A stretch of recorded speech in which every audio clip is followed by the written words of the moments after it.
Hey everybody, I'm going to do my head to toe assessment, but before I do that, I'm going to do an environmental scan just to make sure that the environment is safe for myself and for my patient.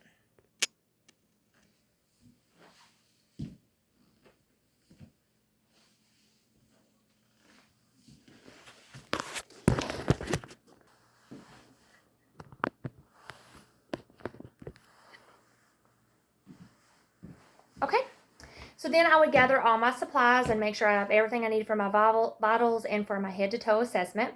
I would then provide hand hygiene, wash my hands, and make sure I have all my gloves and everything I needed. I would then enter the room by opening the door, knocking on the door. I would shut the door behind me, provide privacy at 360 degrees, close the curtains, blinds, and I would introduce myself. Hi, I'm Veronica. I'm your nursing student today. Can you tell me your name and date of birth? Travis Coffey, 5984. Okay. I would check his wristband to make sure that I did have the correct patient, and I would check the electric record as well to make sure that the medical records was the correct patient that I was doing the head to toe assessment on. So since the patient has told me his name, he is oriented times himself. So then I would then check his mood. He does seem to be happy. His conscious is alert and awake. It doesn't seem like his behavior seems to be normal for what the situation is. He doesn't seem to be angry or mad or sad or anything like that. So I would note that. Can you tell me the date, what the situation is, and our place? It's 11/28. We were in Marshall doing a head to toe assessment. Okay. So since he was able not only to orient to himself, he's able to tell me the place, the situation, and the date. He is oriented times 4. If he's only able to tell me one of those, he'd be oriented times 1. If 2, orient times 2. 3, orient times 3. 4, orient times 4. So then we would move on and we would do a little bit of history.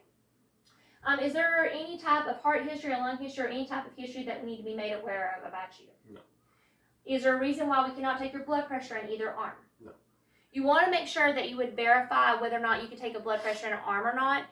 For this reason, it is because some patients may have had a mastectomy or they may have had an artery removed, so you want to make sure that you choose an arm that's appropriate for the blood pressure. I would then go ahead and I would do his blood pressure in his arm, and I would note that the blood pressure normal would be 120/80. Systolic can range from 90 to 140, and diastolic can range from 60 to 90. I would then do a radial pulse.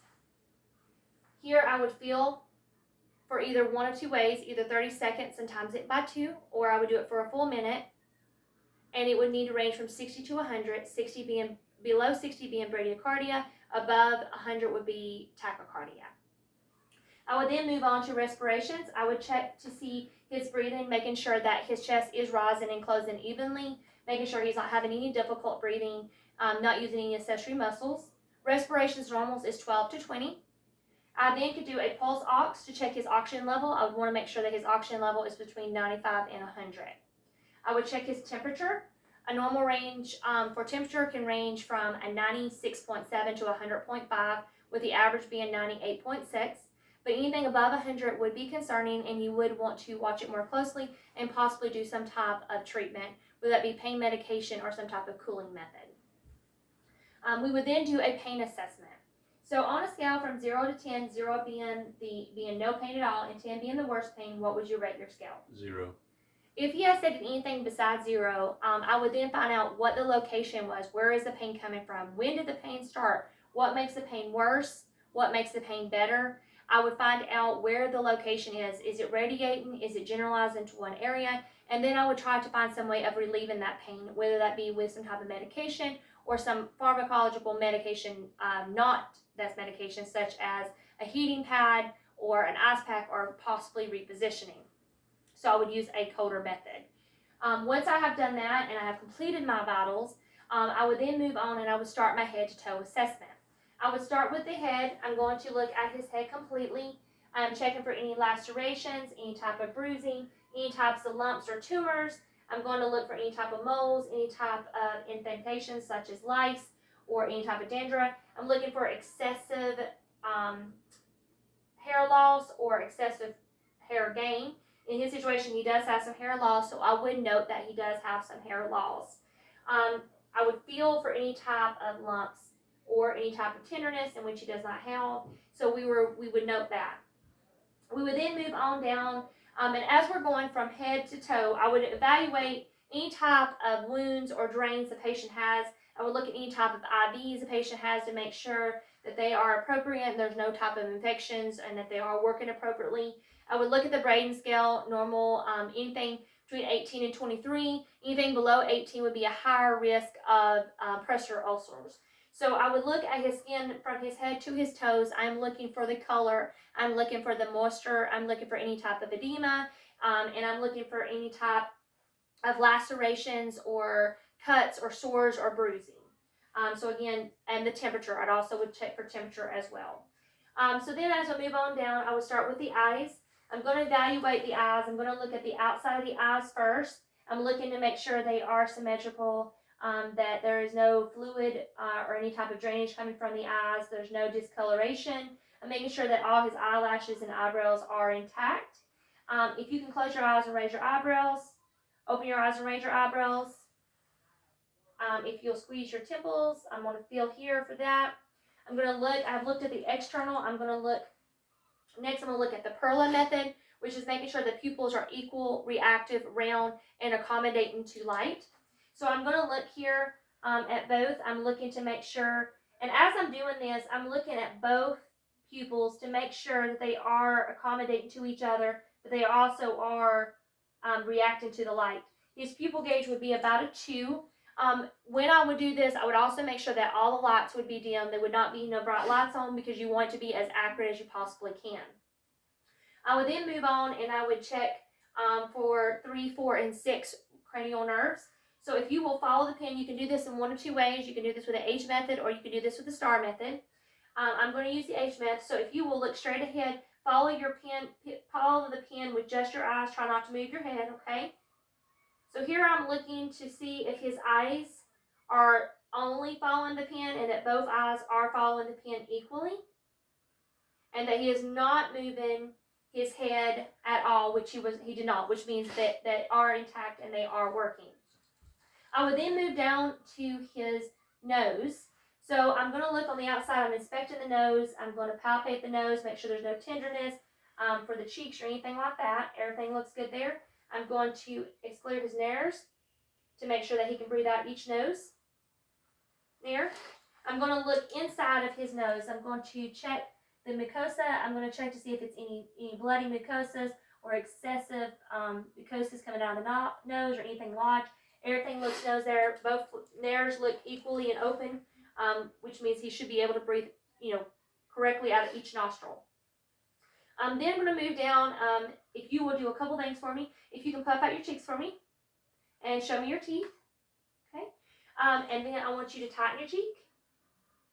I'm feeling here to make sure that that is like it's supposed to and it feels normal. There's no tenderness, no lumps or abnormalities. Everything feels normal. The adenoids, the tonsils, all that feels normal. There's no extra tumors there or lumps or abnormalities. I'm then going to move and I'm going to look at his lips. But before I do that, I'm going to ask him one more question about his eyes. Do you wear any type of contacts or glasses? Yes. Okay. I would still go ahead and I would finish my near vision and far vision on his eyes just to make sure that his glasses and his contacts are correct strength for him. So then I would move on to his mouth. I'm going to look at the outside of the mouth first. I'm going to look for any cuts, bruising, any type of sores. I'm looking for the color of his mouth, the moisture of his mouth. I'm going to have him open his mouth and say, ah. I'm going to look inside. I'm looking for any type of blisters. I'm looking at his teeth, his gums, his tongue. I'm looking to see if he's got any lacerations. Make sure he doesn't have any type of cavities, no type of bleeding. I'm looking at the uvula. You'll say ah for me one more time. I'm making sure that when he says ah, the uvula is moving correctly like it should be, up and back. Not moving to one side or the other. I'm checking his teeth, making sure there's no cavities or none that is missing. I checked his tongue to make sure there was no sores or abrasions on his tongue. The color of his mouth is pink. It is moist. There's no type of abnormalities inside of his mouth.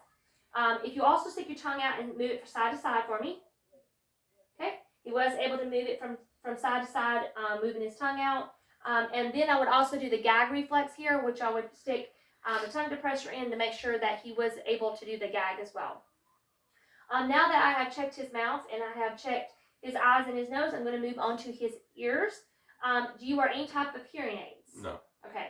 So then I would have him, I would whisper something in his ear, and then I want you to repeat what I say. So if you can close your eyes for me. Cat. Dog. You can open your eyes. And so here I'm checking to make sure that he could hear me. He doesn't have any hearing deficiencies. He was able to. I would inspect the ears. I'm looking inside the ears, making sure there's no type of drainage, any type of bluing or bloody fluid coming out of his ears. I'm making sure there's not no excessive earwax. There's no type of lesions, making sure that his ears are symmetrical, that there's no type of sores, no type of tenderness on either ear. Everything feels good there. And then I would move on. Now, there is another thing that we would do. We'd also do a smell and taste test. So if you'll close your eyes for me, tell me what you're smelling. Coffee. Okay, you can open your eyes. I would also could do a taste test here and have him try something sour or something sweet and let him tell me what it would taste like, what he was tasting. I would then move on and I would move down to his neck. I would check the JVD to make sure at a 45-degree angle, the patient would be at a 45-degree angle. I'd make sure that it wasn't extended and it was out or pounding, which in his situation, his JVD, his jugular vein distension, is all looks normal and regular. I would then palpate his carotid arteries. I am filling one at a time. I'm checking to make sure that the rate, the rhythm is normal. So when you check pulses, whether it be the carotid, the radial, the femoral, tibial, or the pedal, they all you want to tell what their pulse is. So in his situation with his carotid, it was 2+. 1 would be very weak. 4 would be bounding. And if you have a 4 bounding pulse, usually you don't just feel it, but you would also see it. 3 is also a little bit more bounding, and 2 is a normal. So you'd want patients to have a 2+ pulse reaction. I would also listen to the carotid with my bell. I would listen to it for a full minute.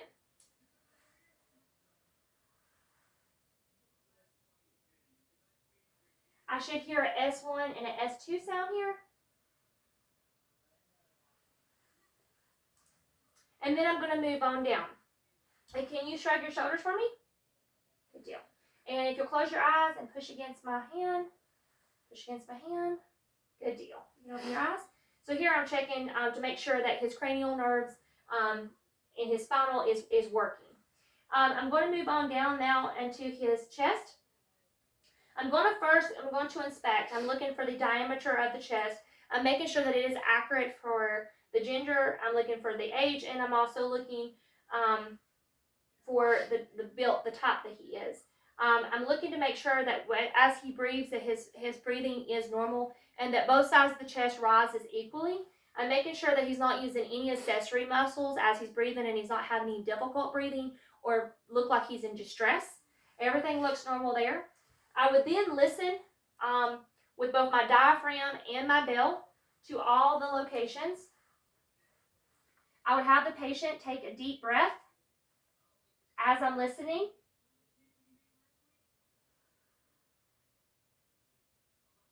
I am listening for clear sounds. An abnormal sound that would not be clear would be like a wheezing sound or a crackling sound, which could be signs of fluid or infection. If you'll turn around for me so I can listen to your back. So I want to make sure that I'm listening to all 5 lobes of his lungs.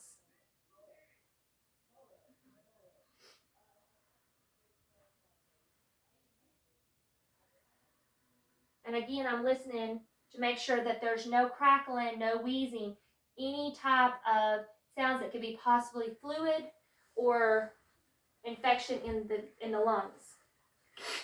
I could then go ahead and I could also palpate the chest.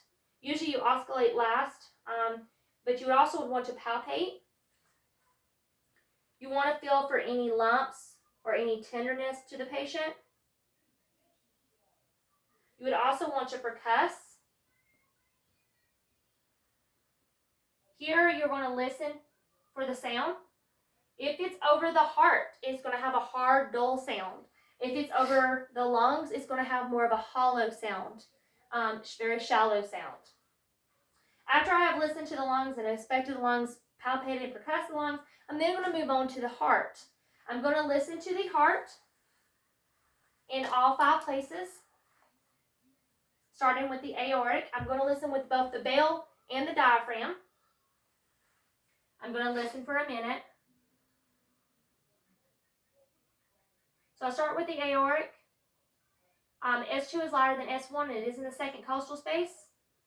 The pulmonic is also in the second costal space on the opposite side. S2 is louder than S1. Third costal space is the Erb's point. S2 and S1 are the same. Then we move down to the fourth costal space, which is tricuspid. S1 is louder than S2.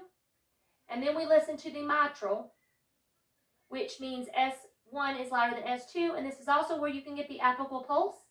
And you would listen here for a full minute to get an accurate pulse rate. After I have done that, I'm then going to move on and do a sensation test. So if you'll close your eyes and tell me where I am feeling. Left cheek, right cheek, forehead, left arm, right arm, left hand, right leg, left foot, right foot. Okay, good deal. And then I'm going to do a strength test.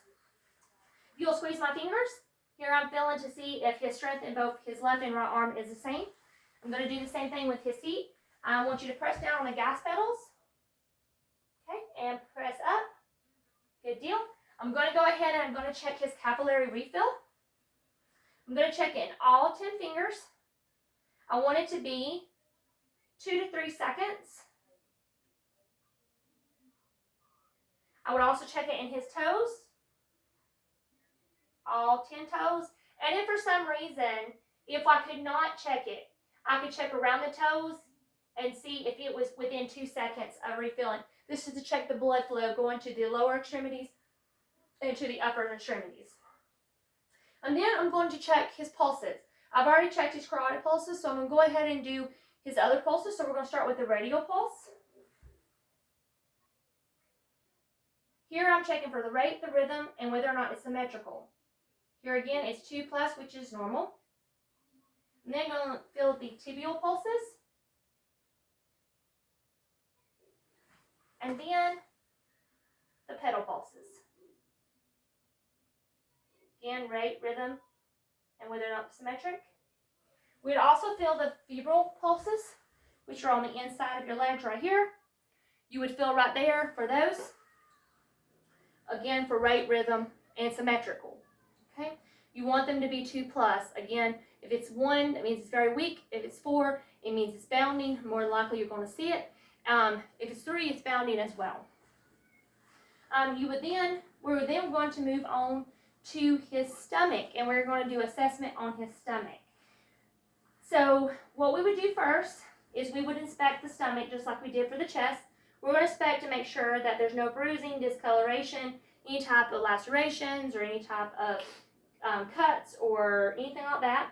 We're going to look to see the size and the shape and the diameter of it, just like we did for the chest. We're looking for that AP diameter. We're going to look to make sure it's round like it's supposed to be.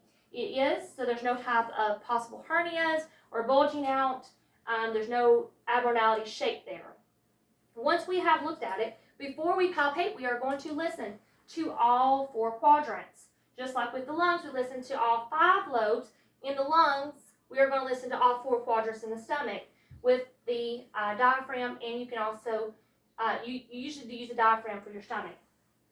So we're going to listen to the lower right quadrant, upper right quadrant, left upper quadrant, and right lower quadrant.